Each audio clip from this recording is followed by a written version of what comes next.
Hello students.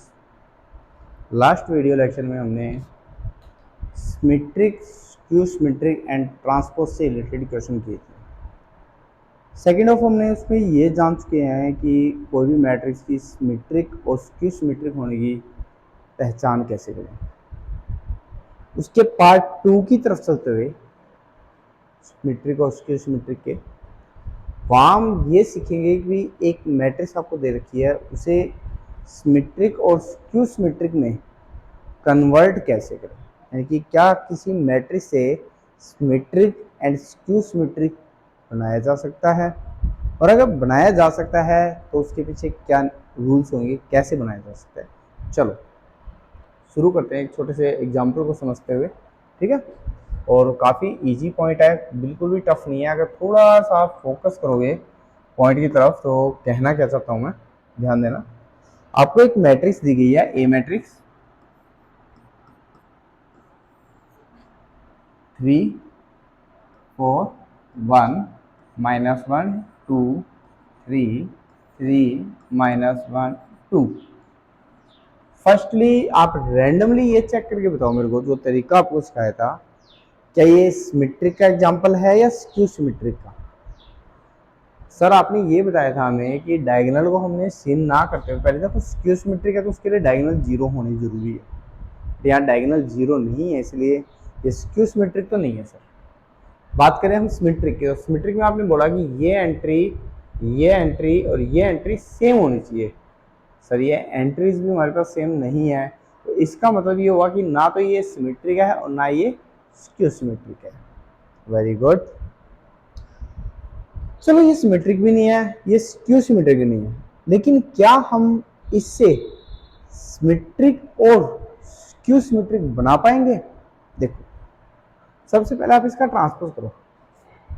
आपने क्या करना है, इसका ट्रांसपोज करना है। मैंने ट्रांसपोज दिया, क्या आएगा 3 4 1 -1 2 3 3 -1 2। ट्रांसपोज करने के बाद में हमने सिंपल सा क्या करना है, इन दोनों को ऐड कर दो ऊपर। हमने ऐड भी कर दिया। आपने ऐड करने के बाद कुछ तो रिसीव करोगे ना। क्या रिसीव किया, दोनों को जोड़ा तो मेरे पास यहाँ आया 6, इन दोनों को जोड़ा तो यहाँ आया 3, नेक्स्ट आया 4, यहाँ पर आया मेरे पास 3, यहाँ पर आया मेरे पास 4, यहाँ पर मेरे पास आया 2, यहाँ आया मेरे पास 4, यहाँ मेरे पास आया 2 और यहाँ पर आया 4। अब चेक करो क्या है। सर डायगोनल तो अब भी जीरो नहीं आया मेरे, लेकिन हाँ दूसरी तरफ मैं चेक करूँ तो डायगोनल को इग्नोर करते हुए ये सेम ये सेम ये सेम। Very good. तो यानी कि सर ये तो सिमेट्री का रूप ले रहा है, राइट। तो आपने ये देखा कि जब मैट्रिक्स को ऐड कर दिया जाता है उसी के ट्रांसपोज में, तो जो आने वाली जो नई मैट्रिक्स होती है वो किसका रूप लेती है, सिमेट्रिक का। वो हमेशा किसका रूप लेती है, सिमेट्रिक का।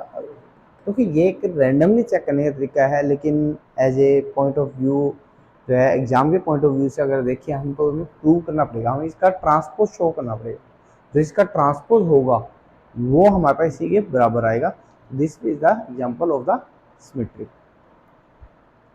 ठीक है सर, यहाँ तो सिमेट्रिक को फाइंड करने हैं, कोई भी मैट्रिक्स हमें दे रखे हो हम उसको सिमेट्रिक बना सकते हैं, लेकिन कंडीशन ये होगी कि उसके अंदर उसका ट्रांसपोज जोड़ना पड़ेगा, राइट।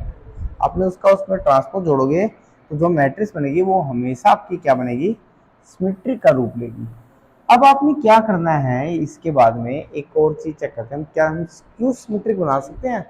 आप सिंपल सा एक काम कीजिए, इनके ट्रांसपोज को माइनस कीजिए, इसमें से मैट्रिक्स में से उसी का ट्रांसपोज माइनस कर दो, देखो क्या आ रहा है।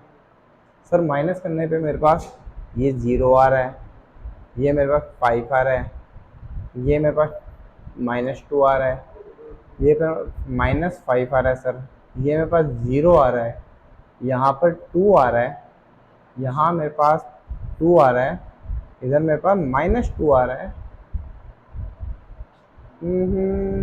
गलती नहीं है बेटा, यहाँ 4 नहीं आएगा आपका, चेक करो, यहाँ 4 आएगा, माइनस कर दो आप, ठीक है ना। तो यहाँ आएगा -4, यहाँ 0। अब चेक करो सर डायगोनल भी 0 है, एक दूसरे के नेगेटिव भी आए, वेरी गुड। तो आपका क्या बना, स्क्यू सिमेट्रिक। तो आपने एक चीज तो समझ ली कि जब भी मैट्रिक्स में उसी का ट्रांसपोज जोड़ते हैं तो बनती है सिमेट्रिक, और जब घटाते हैं तो स्क्यू सिमेट्रिक। यानी कि हम एक मैट्रिक्स से वो दोनों तरह की मैट्रिक्स बना सकते हैं, एक तरफ सिमेट्रिक और एक तरफ स्क्यू सिमेट्रिक। कैसे बना सकते हैं, सिर्फ उसका ट्रांसपोज एक बार जोड़ देंगे तो सिमेट्रिक और घटा देंगे तो स्क्यू सिमेट्रिक। मैट्रिक्स को पॉसिबल है कन्वर्ट कर पाना उसको सिमेट्रिक और स्क्यू सिमेट्रिक के। तो ये तो थी एक छोटी सी बात कि आपने मैट्रिक्स से कैसे सिमेट्रिक बनाया और कैसे स्क्यू सिमेट्रिक बनाया। बट मैं कुछ और भी चाहता हूँ आपसे। मैं ये चाहता हूँ कि आप एक मैट्रिक्स को आधी सिमेट्रिक और स्क्यू सिमेट्रिक को जोड़ के उसका एक पार्ट तो सिमेट्रिक हो, दूसरा पार्ट स्क्यू सिमेट्रिक हो, और दोनों को जोड़े तो पूरी एक मैट्रिक्स बन जाए, वापस सेम मैट्रिक्स बन जाए। यानी इस मैट्रिक्स को ऐसे दो भागों में खंडित करो जिसका एक भाग मेरा सिमेट्रिक हो और दूसरा भाग स्क्यू सिमेट्रिक हो, और वापस जोड़े तो वापस यही मैट्रिक्स आ जाए। यानी जैसे उन्हें कहते हैं शिव और पार्वती जब एक होते हैं तो मेरा आधा भाग शिव का होता है, आधा भाग पार्वती का होता है, और पूरा शिव और पार्वती अलग अलग है। ठीक है, वही काम हमने करके दिखाना है। तो आधा भाग शिव और आधा भाग पार्वती का ले लिया और फिर जोड़ दिए। तो हमने क्या करना है, आधा भाग सिमेट्रिक का उठा लो, आधा भाग स्क्यू सिमेट्रिक का। तो सर इसका मतलब आधे डायगोनल ले ले क्या? नहीं, आधे भाग का मतलब होता है बेटा 1/2। स्क्यू सिमेट्री का आधा भाग हो गया। स्क्यू सिमेट्री का आधा भाग कितना आया सर? 0, 5/2, -1, -5/2, 0, 2, 1, -2 एंड 0, ये आया स्क्यू सिमेट्री का। ऐसे हमने जो सिमेट्रिक निकाली थी उसका भी हमने आधा भाग लिखना है। सिमेट्रिक हमने क्या निकाली थी वो चीज़ लिखेंगे एक बार, चलो नोट कर देते हैं हम यहाँ सिमेट्रिक के लिए। ठीक है, सिमेट्रिक का आधा फिर भाग बन जाएगा मेरे पास। सिमेट्रिक क्या थी बेटा? सिमेट्रिक थी मेरे पास 6, यहाँ थी 3, यहाँ थी 4, यहाँ थी 3, यहाँ थी 4, यहाँ थी 2, यहाँ थी मेरे पास 4, यहाँ थी 2, यहाँ थी 4। ठीक है, ये मेरा सिमेट्रिक। तो इसका भी हमने क्या करना पड़ेगा, ए प्लस ए ट्रांसपोज का अगर हम आधा भाग लें तो मेरे पास अब इन दोनों को जब आप जोड़ोगे आधे आधे भाग को तो वापस आपको ए मिलेगी। फाइनली वापस हमेशा आपको क्या मिलेगी? ए मैट्रिक्स ही मिलेगी। नहीं, half and half is the full.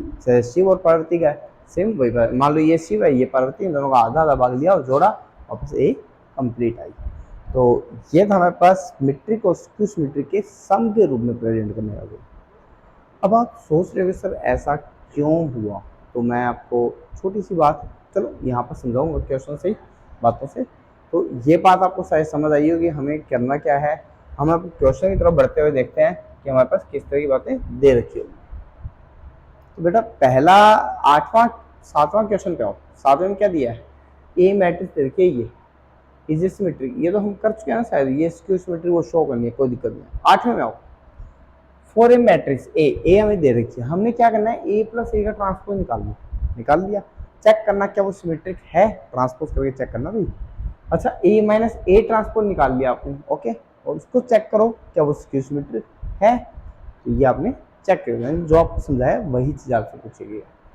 यहाँ देखिए बेटा कहता है फाइंड हाफ ऑफ निकालिए, फाइंड हाफ ऑफ निकालिए। तो ये पार्ट इसने अलग निकलवाया, ये पार्ट अलग निकलवाया, दोनों को मिला के एक अलग क्वेश्चन आएगा। तो ये चीज आप कर सकते हो वेरी इजीली, जो अभी सोल्व किया हमने वो। अब चाहता है कि एक्सप्रेस करो एक मैट्रिक्स को सम हो जाए किसका? सिमेट्रिक और स्क्यू सिमेट्रिक का। इसका मतलब उसका दोनों को जोड़ के वापस वही आए, तो उसका आधा भाग सिमेट्रिक हो और आधा भाग स्क्यू सिमेट्रिक हो। आपने करना क्या है कि मैट्रिक्स आपको दे रखी होगी, उसका ये वाला पार्ट अलग से कैलकुलेट करो, इसको अलग से कैलकुलेट करो, और फिर दिखा दो कि दोनों का सम वापस करूं तो मेरे पास वही मैट्रिक्स बनती है। आपने सिर्फ इतना ही शो करना है। ये क्वेश्चन जैसे आप गिवन है। अगर हम बात करें थोड़े से एग्जाम्पल से इस बात को और समझना चाहें तो हम यहाँ समझ सकते हैं बेटा बहुत ईजिली। हमारे पास क्या दे रखी है? एक मैट्रिक्स दे रखी है ये, ठीक है। इसने क्या किया है? इस मैट्रिक्स का ट्रांसपोज लिया, इस मैट्रिक्स का क्या लिया? ट्रांसपोज।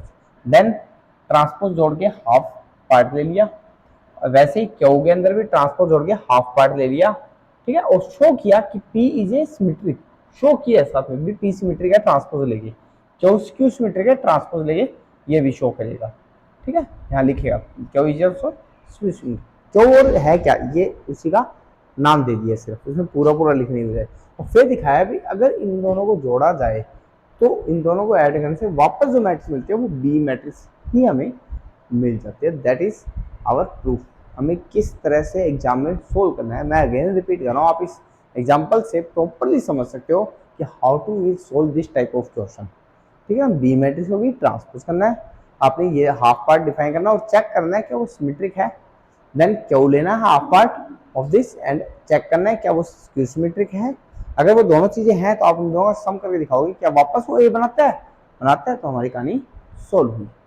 तो ये था हमारे पास स्क्यू सिमेट्रिक और सिमेट्रिक के सम के रूप में प्रेजेंट करना। अब एक बड़ी प्यारी सी बात, जो बाई चांस ले हमसे पूछ ले तो हम क्या करें।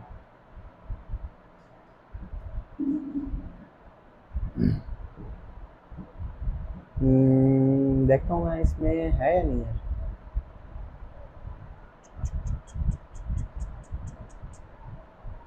यहाँ तक तो नहीं है रे,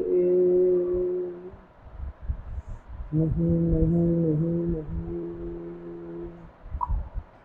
दिस वन कि any matrix can be express as the sum of the symmetric and skew symmetric. ये प्रूव कीजिए। बाई चांस पूछते नहीं है, बाई चांस पूछ ले तो हमें कुछ ऐसा शो करना है। हम कैसे शो करेंगे वो चीज़ मैं आपको समझाने की कोशिश कर रहा हूँ।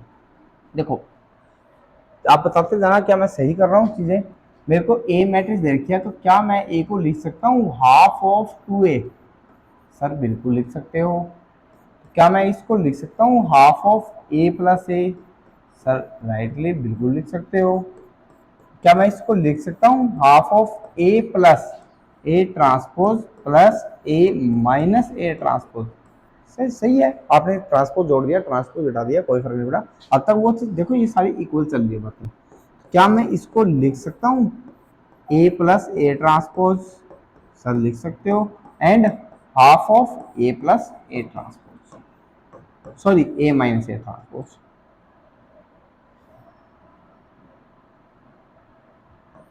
ठीक है, ये हम लिख सकते हैं। तो ये कौन है? ये सिमेट्रिक है, हमें पता है ये सिमेट्रिक है। ये कौन है? ये स्क्यू सिमेट्रिक है। ठीक है, सिमेट्रिक और स्क्यू सिमेट्रिक का क्या बन गया ये?